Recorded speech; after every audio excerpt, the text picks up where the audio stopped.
Bonjour à toutes et bonjour à tous et bienvenue dans ce petit point d'analyse. Vous êtes sur Brix Actu, la chaîne qui vous donne les clés, parce que comprendre aujourd'hui, c'est pouvoir anticiper demain.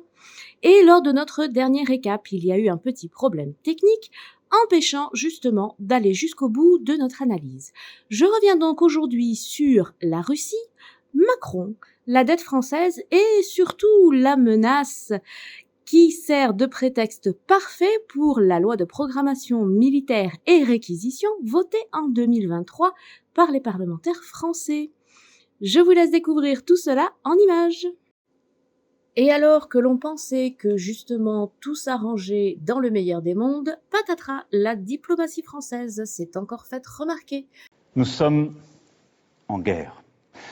Ah non, oups, pardon, je me suis trompée de bande. C'est vrai qu'elles se ressemblent tant l'une l'autre que la confusion est facile. Françaises, Français, mes chers compatriotes, je m'adresse à vous ce soir en raison de la situation internationale et de ses conséquences pour notre pays et pour l'Europe. Et cela après plusieurs semaines d'action diplomatique. Cette semaine, lors d'une allocution à la nation, Emmanuel Macron a déclaré que la Russie est devenue, je cite, une menace pour la France et l'Europe. Dans cette allocution, le président français a notamment indiqué que d'ici 2030, la Russie prévoyait de renforcer son armée avec 300 000 soldats, 3 000 chars et 300 avions supplémentaires. Auparavant, Vladimir Poutine avait à plusieurs reprises expliqué que Moscou n'allait pas attaquer les pays de l'OTAN car cela n'avait aucun sens. Macron, sous le feu des railleries après son allocution, les interventions de Macron ont donné lieu à beaucoup de créativité de la part des internautes qui ne cessent de créer des mèmes sur ce sujet, étant visiblement peu convaincus par la menace russe qu'il brandit. Selon le chef du Kremlin, Dmitri Peskov, les hommes politiques occidentaux brandissent la menace russe afin de détourner l'attention. Et je vous propose à ce sujet une petite analyse.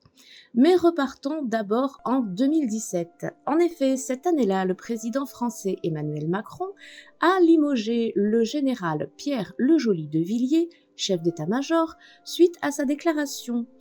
Il avait dit, je cite, « Il n'y a pas de moyens suffisants pour faire tourner l'armée française ». En 2023, ce sont les parlementaires français qui ont voté une nouvelle loi de programmation militaire et réquisition. Attardons-nous sur cet article 2. En cas de menace actuelle ou prévisible, pesant sur les activités essentielles à la vie de la nation, à la protection des citoyens et à l'intégrité du territoire ou à la permanence des institutions publiques, de manière à justifier la mise en œuvre des engagements internationaux de l'État en matière de défense, cette loi permet la réquisition de toutes les personnes physiques ou morales, c'est-à-dire vous ou par exemple votre société, et de tous les biens et services nécessaires. La Russie est-elle réellement une menace ou n'est-elle qu'un prétexte utilisé par Emmanuel Macron pour pouvoir aller piocher dans votre épargne?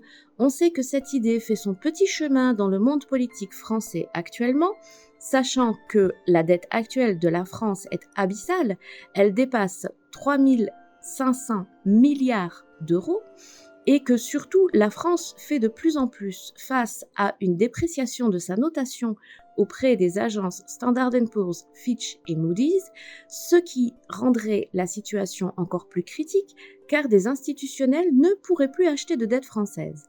Comment rembourser une dette alors que les caisses sont vides? De cette façon, personnellement, je pense que le président Macron va pousser au maximum le narratif de la menace russe de manière à pouvoir activer cette loi de programmation militaire étant donné qu'il est question de menaces prévisibles et pouvoir justement aller récupérer sur les comptes de la population l'argent dont il a besoin pour son style de vie totalement hors de contrôle. N'hésitez pas à me laisser votre avis en commentaire, à me dire ce que vous en pensez, si vous pensez qu'une guerre est réellement possible ou si, comme moi, vous trouvez que ce n'est qu'un prétexte.